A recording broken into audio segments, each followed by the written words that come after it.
Hello, and welcome to course number 2, where we are going to talk about cash flow management. This is one of the most difficult things to get your head around when you go into private practice, or if you've been in private practice for many, many years. And the reason is simple. It's because when we receive money from the clients, it's revenue. And from that revenue, we have to pay things like taxes. We have to pay things like operating expenses, and we have to also pay ourselves. And what becomes of these payment sort of flows is a lot of unknown. And with that unknown becomes fear, and with that fear becomes analysis paralysis, where either we're afraid to do anything or we just go on automation and just hope for the best, that we've paid ourselves the right amount, and hope not for a huge tax bill down the line or rising debt in that process as well. And so getting your cash flow management is so, so key. One of the things that I will be giving away in this series of courses is a chart. And in the chart, it shows what an equivalent to a W-2 salary looks like based on your revenues. And the reason being, when you earn money from the revenues, you are taxed in a certain way that a regular W-2 employee is not. And therefore, you have to make more in revenues to cover what a W-2 salary is. So if you say, hey, I make $200,000 in revenues, I should be doing great. Well, what does that look like from a W-2 salary? And if you had that W-2 salary, would you also feel so confident? It doesn't mean that we are discouraged by that information. It just gives us a realistic look of what we need to make as revenues in order to properly prepare equivalently to when we were a W-2 employee, or if we were to go back into W-2 employment.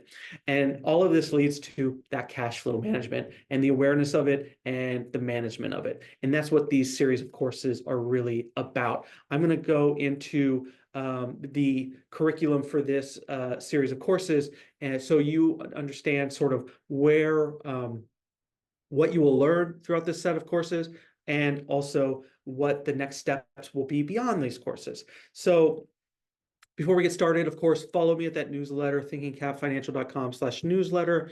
YouTube, I'm at Thinking Solo. LinkedIn, my name, at Ryan DeRusso.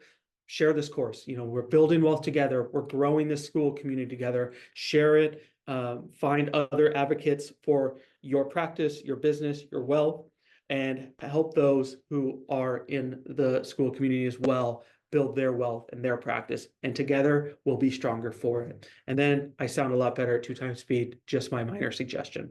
Now, what are the courses that we're going to go through in the course number 2?